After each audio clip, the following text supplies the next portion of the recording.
저 강림배 패널님. 네. 어제는 뭐 주식이 매력이 없다, 뭐 코인 얘기라더니 갑자기 오늘은 또 저점 매수 기회인가요? 어떻게 된 건가요? 아, 제가 오늘 네. 가지고 온 좀 이슈가 의료 AI거든요. 네. 사실 의료 AI가 최근에 부각받았긴 했지만 네. 아직까지는 그래도 저점 구간에 있다라고 생각을 해서 오늘 이 이슈 제목을 좀 가지고 왔습니다. 아직까지 실적이 안 나왔다 그 말씀이신가요? 실적이 나왔는데 반영이 되긴 했지만 그래도 앞으로 네. 내년이나 조금 더 실적이 좋아져서 더 올라갈 수 있는 가능성이 높다. 아, 네. 저 궁금한데 혹시 지금 평균 수명이 어떻게 돼요, 대략적으로? 두 분? 평균 수명이요? 몇 살 생각하세요, 평균 수명? 또한 100세 시대 100세 아닐까요? 시대. 근데 100세까지 사시는 시절 많이 봤어요, 주변에서 혹시?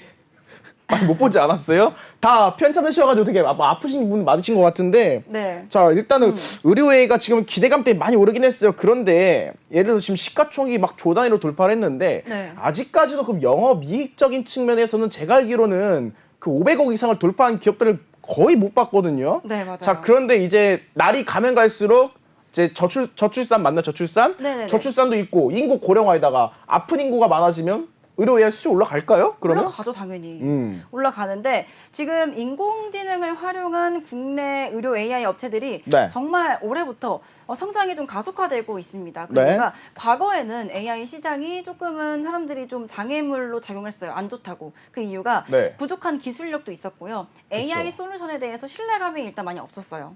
많이 음, 없었고 네. 건강보험 등재 어려움으로 인해서 이제 기업들이 좀 많이 수혜받지 못했거든요. 그렇죠. 기업이 투자하는 연구하고 투자하는 그 비용은 어마어마한데 네. 실질적으로 어떻게 보면 기업이 어떻게 보면 투자하는 가격이 올라가기 시작하면 이제 공급되는 생산 그 가 올라가게 되고 그리고 소비자 입장에서 소비자 입장에서도 가격이 올라가기 때문에 그렇죠. 네. 고성능이고 고백일 수밖에 없겠죠. 맞아요. 음. 네, 그래서 지금 같은 경우에는 글로벌 의료 AI 시장이 좀 가파르게 성장하고 있는데 네. 연평균 46%까지 이상 좀 급성장하고 있고요. 계속 그리고 오르네요. 네, 27년까지는 674억 원 달러의 규모를 형성할 전망이라고까지 합니다.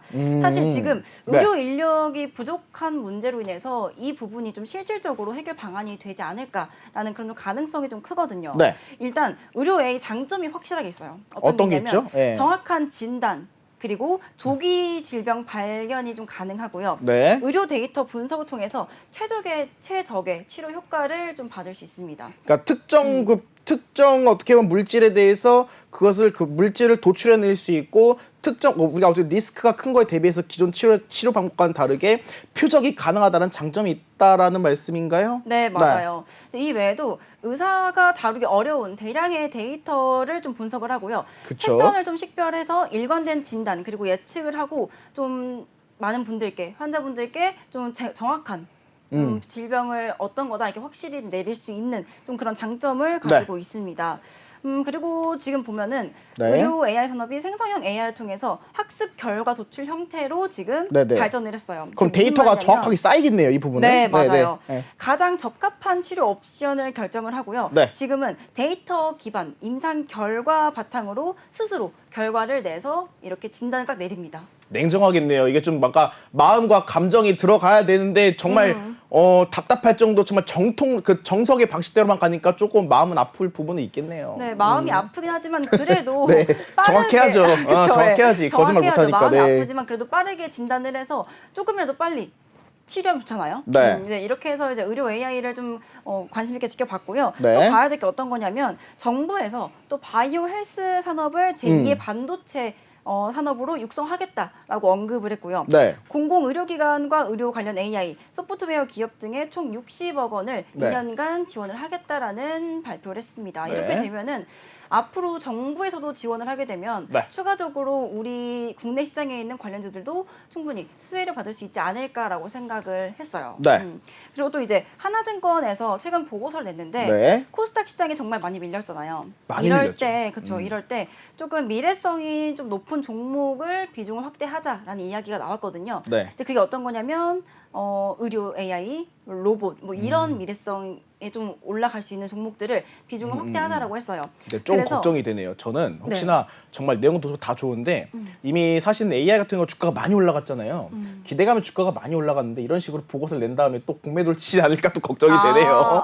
뭐 그럴 수 네네. 있죠. 그렇지만 최근에 좀 낙폭이 좀 큰 종목들이 있었을 거 아니에요. 그쵸. 그 종목들, 저점에 있는 종목들을 좀 잡았으면 좋겠다. 이미 올라간 종목 말고 저점에 있는 종목들을 잡으면 그래도 조금은 더 수익이 날 수 있지 않을까라고 생각을 해서 여러분들께 좀 말씀을 드리고 싶습니다. 그거네요. 그러면 소위 말하는 돌파 매매라든가 이런 상승 추세 있는 매매가 아니라 네. 시원하게 누군가는 마이너스 60%, 만 70% 손실 거 있는 종목을 바닥에서 주어서 우리는 그들이 원고회복을 기다릴 때 조금이라도 수익을 내자. 뭐 대략적으로 뭐 이런 전략이로 틀리는 맞나요? 네, 뭐 그거 맞죠. 사실 뭐 70% 마음이 아프긴 하지만 네. 그래도 그 누군가는 뭐 돈은 손실을 벌어야죠. 보면 벌어내니까 누군가는. 그럼요. 네. 그래서 제가 오늘 가지고 온 종목도 좀 관련주가 좀 있어요. 어떤 종목이에요? 네, 어떤 게 있냐면 루닛입니다. 루닛. 그럼 뭐 대장주네요, 그냥. 네, 뭐. 네, 대장주 갖고 오셨는데 말씀해 보세요. 네, 루닛이랑 뷰노가 뭐 대장주긴 한데 네. 루닛을 가지고 온 이유가 루닛이 사우디 대형 의료기관 5곳에 의료 AI 솔루션을 공급한다라고 하고요. 네. 최근에 가장 많이 올라갔던 이유는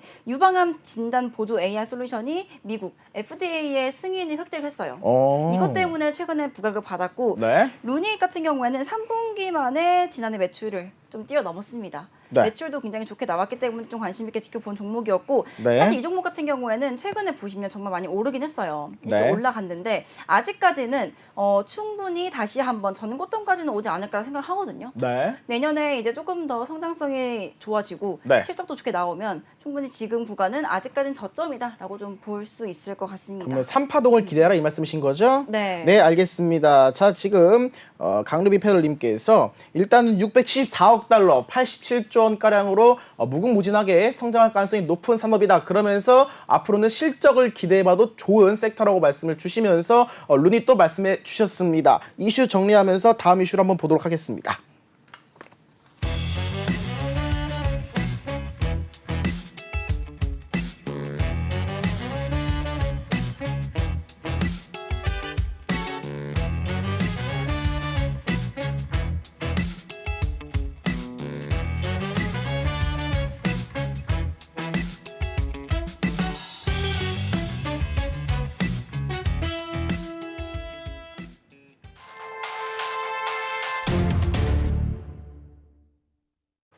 야, 김세영 연구원님. 네. 지난 우리가 팬데믹 이후에 많은 분들께서 주목하던 종목이 네이버였어요. 네, 맞습니다. 자, 그런데 지금 뭐 갑자기 2차 전지라든가 관련 기술주들이 지난 2년 동안 시장을 장악을 하면서 네. 사실 네이버, 카카오 조용했잖아요. 네. 굉장히 어떻게 보면 마음 아픈 종목이기도 한데 뭐 지금 뭐 개인 투자분들의 심리를 쫙 이렇게 뭐 기대를 좀 끌어올릴 수 있을 만한 종목을 가져오셨네요. 네, 맞습니다. 자, 미국 금리 인상이 지금 전 세계 최대 이슈인데 네. 자, 종료 기대 지금 이게 강세가 예상이 된다고요? 네, 지금 거의 금리를 거의 내년 5월쯤에는 거의 금리에 지금 거의 동결하지 않을까. 지금도 계속 금리 그쵸. 동결 가능성이 올라가고 있는 상태거든요. 네네. 그래서 12월 FOMC에서도 뭐 금리를 동결할 가능성이 거의 99%입니다. 그렇기 네. 때문에 투자자분들이 지금 금리를 거의 금리 인상이 종료될 것이라는 기대감 때문에 지금 미국 증시 같은 경우도 좋은 흐름을 계속해서 지금 이어가고 있죠. 네. 근데 제가 오늘은 네이버로 콕 집어서 가지고 왔습니다. 네. 네이버 같은 경우는 뭐 3분기에 역대 뭐 매출액이라든지 영업이익이라든지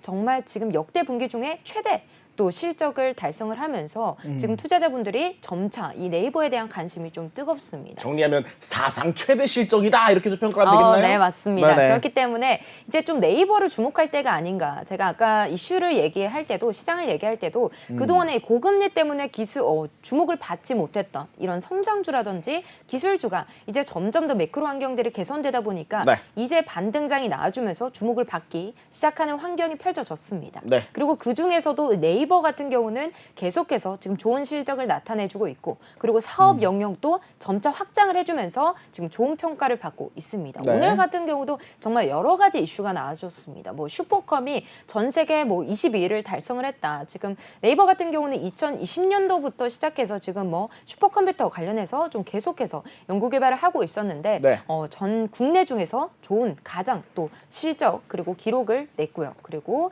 뭐 계속해서 지금 네이버페이 관련한 이슈도 있는데 지금 네이버 같은 경우는 삼성과 좀 손을 잡고 계속해서 AI라든지 이런 반도체 사업이라든지 AI 서비스라든지 이런 것들과 관련해서도 지금 협업을 하고 있는 중입니다. 그리고 네이버페이 같은 경우도 지금 삼성페이와 지금 손을 잡고 계속해서 지금 여러 나라 국가들과 지금 서비스 출시를 계속해서 하고 있는 중이기 때문에 이런 뭐 네이버페이라든지 그리고 AI 반도체라든지 이제 네이버가 정말 다양한 영역으로 사업을 확장을 해 나가면서 삼성과 손을 잡고 여러 사업을 지금 추진하고 있습니다. 그리고 이런 것들이 바로 또 실적에 찍혀주면서 정말 다음 4분기 실적이 정말 기대가 되는 중입니다. 그렇기 때문에 이렇게 시장이 반등장이 나와주고 그리고 고금리에 대한 이제 우려감들이 정말 하나둘씩 해소되는 이 시점에서 우리가 좀 네이버를 좀 주목해 봐야 되지 않을까 이렇게 좀 생각을 하고 있습니다. 근데 실적 좋아요. 지금 보니까 뭐 매상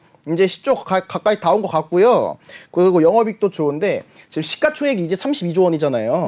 근데 지금 자산 총계가 35조로 나오고 있거든요. 뭐 부채 제외하면 조금 불안한 부분은 일단은 주주 물량들을 봤을 때 지금 주주가 다 갈라져 있잖아요. 지금 대주주 물량이 어떻게 합쳐도 20%가 조금 넘는 수치예요. 자, 그런데 이런 부분에서 무언가 사업을 진행할 때 경영권적인 측면에서는 좀 용이할까요, 이 부분이? 네, 맞습니다. 우리가 뭐 지금 경영권 측면 관련해가지고 좀 매출 같은 부분도 좀 관심 있게 지켜보셔야 되겠죠. 그리고 지금 우리가 뭐 3분기에 지금 네이버가 좋은 실적을 나타내줬기 때문에 거의 모든 사업 부분에서 좋은 실적을 나타냈단 말이죠. 그리고 4분기가 지금 또 주목을 받는 지금 시기이기 때문에 이런 재정 상태에 대해서도 우리가 좀 관심 있게 지켜보셔야 됩니다. 그렇지만 우리가 지금 네이버 실적을 봤을 때 3분기까지 좋은 흐름을 나타냈고요. 그리고 4분기까지도 우리가 지금 좋게 좀 기대가 되는 상황입니다. 그렇기 때문에 우리가 기업을 볼 때는 이렇게 매출 같은 부분도 영업이익 같은 부분도 지속적으로 좀 성장을 하고 있는지 그리고 대주주 물량이라든지 이런 부분까지도 투자자분들이 좀 관심 있게 지켜보셔야 되는 부분입니다. 자, 그럼 네이버 같은 경우는 경영권적인 측면에서 삼성이라든가 정말 원활한 어떻게 보면 우리가 이해할 수 없는 사업이라든가 그게 아니라 정말 삼성과 같은 그러니까 긍정적이고 비전적인 사업을 한다면 경영권에는 큰 문제가 없을 것이다. 이 말씀이 맞나요? 네, 맞습니다. 네, 그리고 관련주 한번 설명해 주시죠. 네, 일단은 네이버가 사실 지금 우리가 가장 큰 남아있는 이슈가 내년에 또 네이버 웹툰이 미국 상장을 앞두고 있습니다. 그렇기 때문에 제가 네이버뿐만 아니라 지금 네이버 웹툰 관련주를 여러분들께 좀 말씀을 드리고자 하는데 네이버 웹툰 관련주가 사실 첫 번째로는 우리가 Y랩이 있습니다. Y랩 같은 경우도 네이버가 지금 Y랩에 거의 한 9% 가까이 지금 지분을 가지고 있기 때문에 Y랩도 네이버 웹툰 관련주로 묶이고요. 그리고 제가 두 번째로 좀 관심 있게 지켜보고 있는 종목은 바로 이 MBT입니다. MBT 같은 경우도 이제 네이버 웹툰 관련해가지고 글로벌 서비스 지금 협약을 맺고 있는 기업이기 때문에 사실 이 MBT라든지 Y랩이라든지 그리고 우리가 지금 네이버 같은 경우도 4분기 실적이 좋게 나올 것으로 평가가 되고 있고 그리고 네이버 웹툰 같은 경우는 내년에 또 미국 상장을 앞두고 있기 때문에 우리가 내년 상반기까지는 좀 끌고 갈 수 있는 종목이지 않을까 이렇게 좀 바라보고 있습니다. 그리고 MBT 같은 경우에도 이제 바닥권을 찍고 다시 한 번 더 지금 상승 전환을 좀 시도하고 있는 흐름을 나타내고 있습니다. 그래서 그동안에 우리가 주가가 보시면은 지금 5,500원대 라인에서 좀 다시 한 번 더 추세를 돌리고 이 저항대 라인을 좀 돌파하는 흐름들이 나와줬고 이 5,500원대 라인에서 지지를 받아준다면 충분히 네이버 웹툰 관련주로 좀 묶이고 그리고 네이버가 4분기에 좀 호실적이 예상되고 있는 만큼 충분히 주가 상승 탄력을 받을 수 있지 않을까 이렇게 말씀드려보도록 네이버 하겠습니다. 웹툰 말 나온 김에 혹시 우리나라에서 유일하게 웹툰을 판권 공급하고 생산하는 게 미스터 블루라고 있거든요. 자, 이 기업도 지금 차트가 비슷해요. 바닥이에요. 이것도 네이버 웹툰이 미국에 상장하면 좀 효과가 있을까요? 네, 사실 이 미스터 블루 같은 경우는 이제 Y랩이라든지 MBT에 비해서 조금 빠르게 움직이지는 않고 있는 좀 종목이라고 보실 수가 있겠습니다. 그거 보시면은 아마 차트에서도 말씀드렸다시피 계속해서 주가가 좀 하락세를 이어가고 있단 말이죠. 그래서 이 미스터 블루가 움직이기 위해서는 먼저 이 Y랩과 MBT가 먼저 좀 같이 움직여주면서 앞에서 주가를 끌어줘야 같이 미스터 블루가 후속주로 움직이지 않을까 이렇게 말씀드려보도록 하겠습니다. 네, 알겠습니다. 김세영 연구원 네이버 웹툰 관련해서 그리고 네이버가 삼성과 손을 잡으면서 미래성, 비전 있는 사업에 관해서 설명을 해주셨습니다. 이슈 다시 한번 정리해보고 다음 코너로 넘어가 보도록 하겠습니다.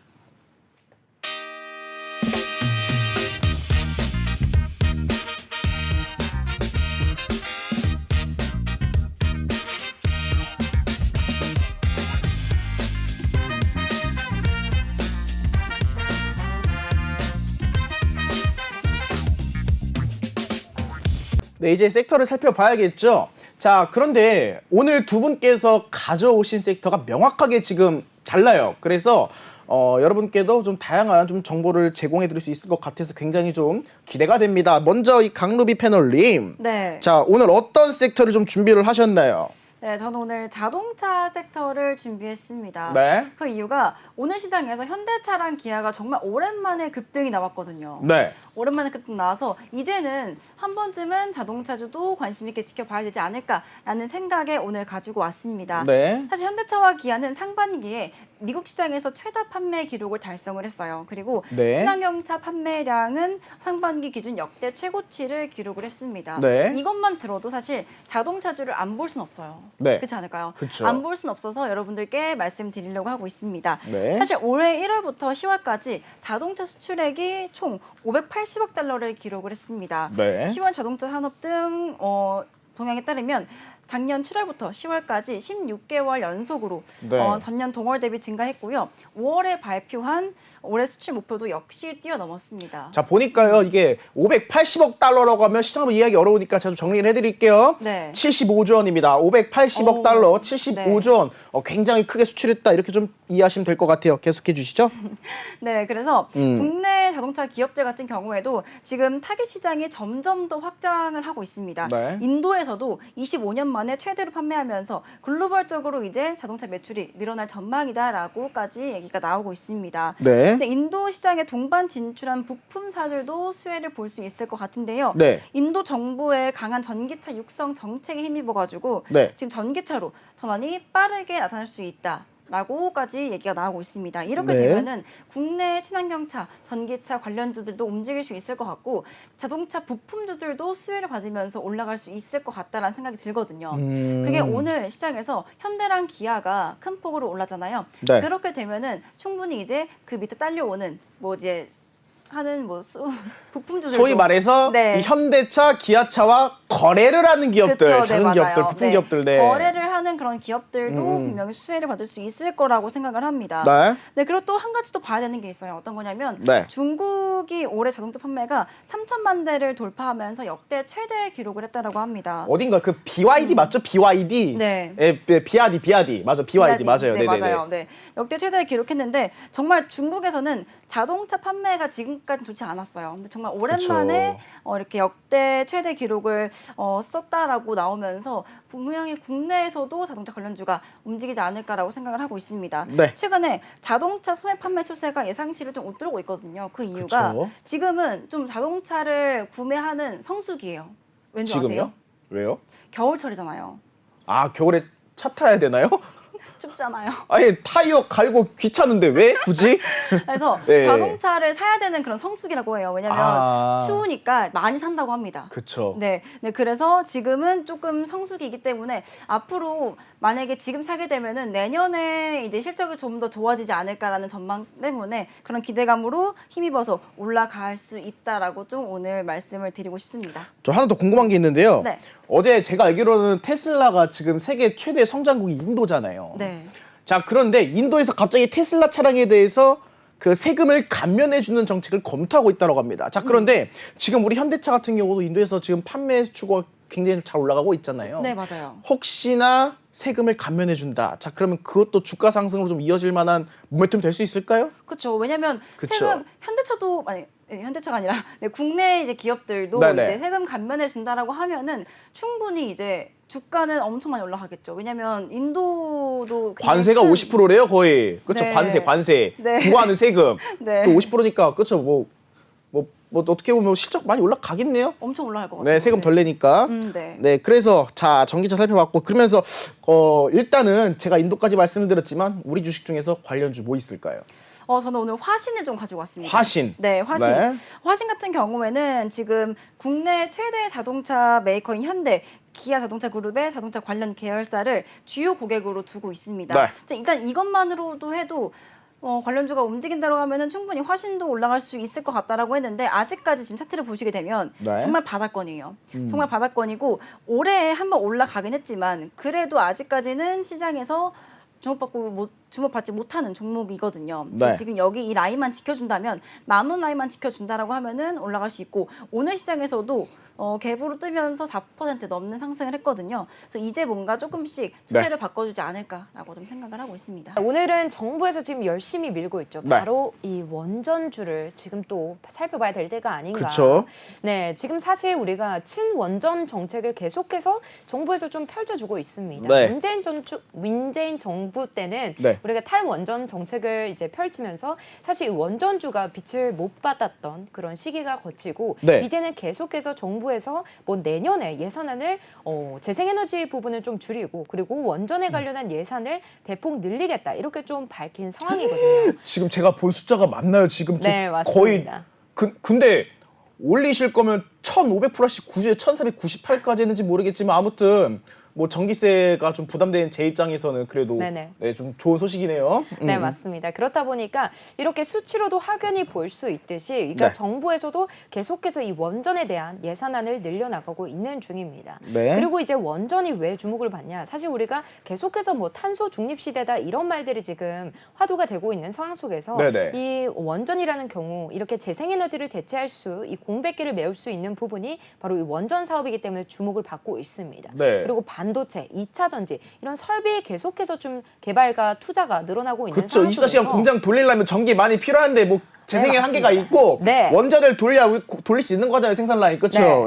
네. 전력 수요가 올라감에 따라 당연히 원전주들이 수혜를 받을 수 있는 환경이 펼쳐지기 때문에 네. 이런 환경 속에서 원전주들 정부의 정책 흐름과 함께 다시 한 번 더 우리 남은 4분기와 그리고 내년에 더욱더 예산안이 증가될 것으로 지금 전망이 되고 있는 상황 속에서 네. 원전주를 한번 주목을 해보셨으면 좋겠다 이렇게 좀 바라보고 있습니다. 네. 그리고 원전 수출에 대해서도 계속해서 좀 좋은 소식들이 나오고 있어요. 그래서 오늘도 이제 정부에서 이 원전 수출 기업 13곳을 지정을 해서 이제 투자라든지 이런 부분들 더욱더 늘려나가겠다. 그래서 13곳의 기업을 또 네. 선정을 하기도 했습니다. 그래서 이 곳에 또 선정된 기업은 당연히 부각될 수밖에 없겠죠. 네. 그래서 제가 오늘 관련주로 나중에 소개해 드릴 거고요.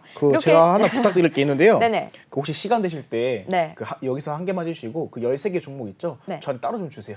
알겠죠? 네, 부탁 좀 네, 드릴게요. 알겠습니다. 네, 계속해 주시죠. 네, 그래서 이제 관련주들 제가 나중에 설명을 드릴 거고 그리고 한수원 같은 경우도 계속해서 지금 네덜란드와 관련해서 이 경제사절단 관련한 이슈가 또 다음 달에 남아져 있습니다. 그래서 네. 윤석열 대통령도 이제 다음 달에 네덜란드를 방문을 해서 이제 원전원 관련해서 좀 수주라든지 이런 부분들 뭐 협상이라든지 이런 부분들이 좀 이뤄질 것으로 예상이 되고 있는 상황입니다. 그래서 이렇게 이벤트가 남아 있는 섹터를 좀 공략을 해보시는 게 그래도 이렇게 변동성이 큰 장세 속에서도 수익을 확보할 수 있는 하나의 전략이 되지 않을까 이렇게 예상이 되어지고 있는 부분이고 네. 지금 수출과 관련된 부분도 계속해서 정부의 흐름과 함께 좋은 흐름들을 나타내고 있습니다. 그렇지만 최근에 좀 악재 이슈가 있었죠. 지금 이 원전 관련해서 좀 부각을 받고 있는 게 경제성도 있고 안정성도 있는 이 SMR 소형 모듈 원자로 같은 경우가 시장이 계속해서 커지고 있는 추세인데 네. 이 미국에서 이 처음으로 짓는 이 SMR이 좀 실패하겠다라고 이제 사업이 좀 무산이 되면서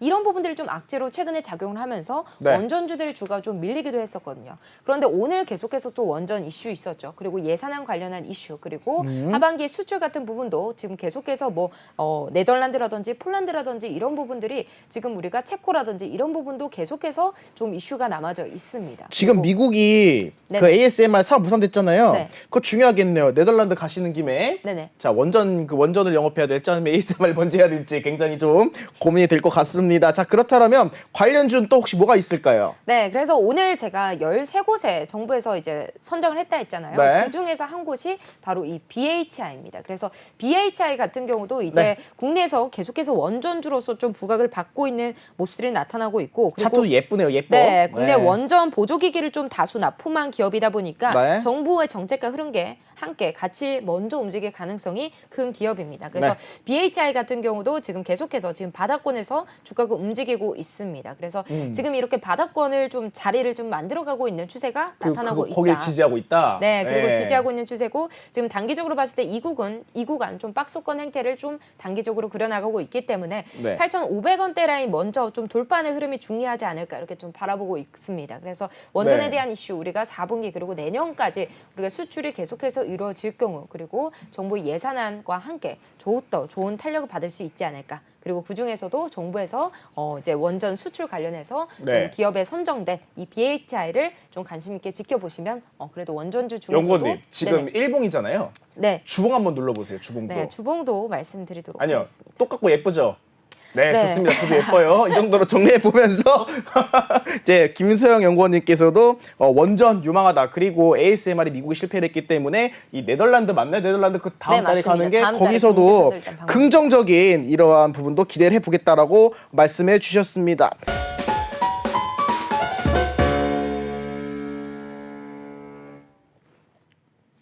자신 있죠?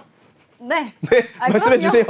네, 저는 오늘 의료 AI 전성시대라는 좀 전략을 가지고 왔어요. 네. 그 이유가 오늘 가지고 온 종목이 바로 딥노이드입니다. 딥노이드. 네. 딥노이드 같은 경우에는 의료 진단 그리고 판독을 보조하고요. 질병의 조기 진단을 위해서 솔루션을 개발하고 의료 인공지능 사업을 영위하는 기업입니다. 네. 주로 각종 의료 데이터를 토대로 질환을 분류하고요. 예후를 예측하는 인공지능 역할을 하고 있습니다. 제가 네. 오늘 이 종목 가지고 온 이유는 음. 사실 지금 같은 경우에 AI는 정부 정책 지원이라는 모멘텀도 있고요. 내년에 국내 주요 AI 기업이 국내 보험수가 적용될 수 있을 것이라는 이야기가 나오면서 충분히 관련주가 올라갈 수 있겠다라고 생각을 해서 이 종목을 좀 관심 있게 가지고 와봤습니다. 네. 이 종목 잠깐 살펴볼게요. 네. 사실 이 종목 차트로 봤을 때는 사실 의료 AI 관련주는 거의 비슷한 흐름을 보여주고 있거든요. 네. 한 번 급등이 나오고 눌림목이 있다가 다시 한번 올라가는 모습을 보여주는데 요즘 시장 사실 10월달 정말 힘들었잖아요. 그쵸. 힘들었는데 의료 AI는 이때 올라갔었습니다. 올라가고 지금은 그래도 좀 지켜주는 모습을 보여주고 있어요. 네. 그래서 만약에 한 번 더 이슈가 나와준다라고 하면은 네. 다시 한번 2파동, 3파동까지 나올 수 있지 않을까라고 생각하기 때문에 이 네. 종목을 여러분들께 좀 관심 있게 지켜보면 좋겠다라는 말씀을 해드리도록 하겠습니다. 네, 이왕 하는 김에 지금 조기 진단 말씀 주셨잖아요. 네. 이 조기 진단이란 건 내가 어떻게 아픈지 좀 미리 알 수 있는 건데 자 이왕이면 그것도 괜찮겠네요. 그 DNA 관련해 가지고 분석을 해가지고 네. 향후에 내가 유전자 분석을 통해서 나중에 어떠한 병에 걸릴지 좀 예측할 수 있는 네. 그것도 중요하겠네요. 그거 굉장히 중요하죠. 전 사실- 했는데 네, 그 저는 있잖아요. 지금 예. 그거 나왔어요. 뇌졸중이랑 그 지방간이랑 다 나와가지고 알겠습니다. 네.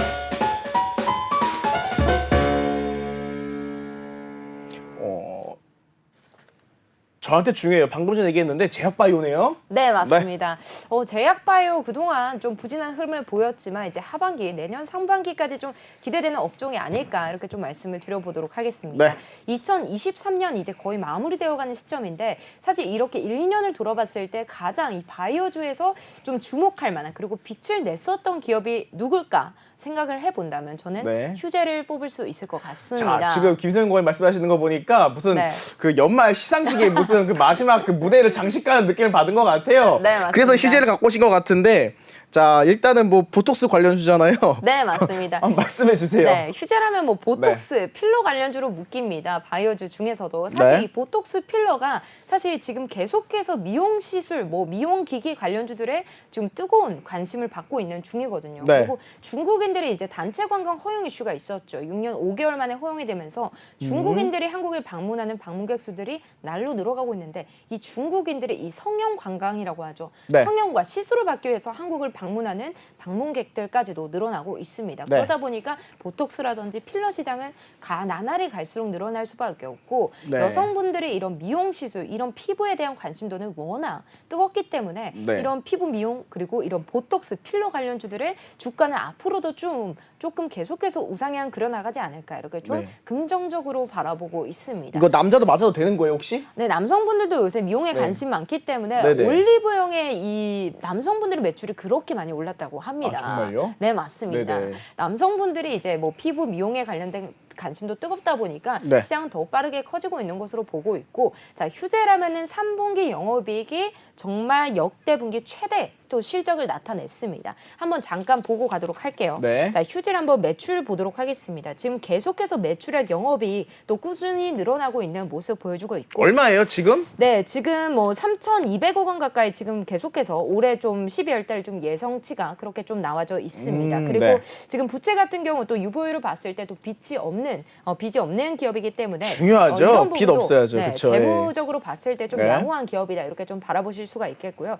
사실 바이오주 중에서는 우리가 바이오주들은 좀 실적 같은 부분, 이런 매출 같은 부분들을 좀 기대하기가 어렵습니다. 뭐 신약 네. 개발 이런 부분도 상당히 좀 우리가 실적을 내기가 좀 어려운 부분이기 때문에 바이오주 중에서도 좀 매출 네. 괜찮은 기업 하면 우리가 휴재를 좀 뽑을 수가 있겠습니다. 연구원님 보니까 지금 유보율이 정말 좋아요. 1000%가 넘어가는데 네, 맞습니다. 이거 1000% 이상이 솔직히 5주에서 10주가량 무상증자도 가능할 것 같거든요. 네네. 지금 가격도 주당 14만 원인데 상장 물량은 1000만 주밖에 안 되고, 자 그러면 이제 무상증자가 지금 거래금도 35만 주밖에 안 되잖아요. 네네. 자 무상증자 단행하면 굉장히 좀 긍정적인 효과가 있을 것 같은데, 네네. 자 무상증자가 단행된다라 가정을 한다면 좀 어떠한 좀 긍정적인 효과를 기대해 볼 수가 있을까요? 사실 우리가 무상증자라고 하면 우리가 기본적으로 악재보다는 호재로 좀 받아들이는 그쵸. 경우가 많아요. 왜냐하면 네네. 무상증자를 할 수 있다라는 거는 이제 기업이 뭐 재무적으로 봤을 때 좀 건전해야 가능한 거기 때문에 재무적으로 일단은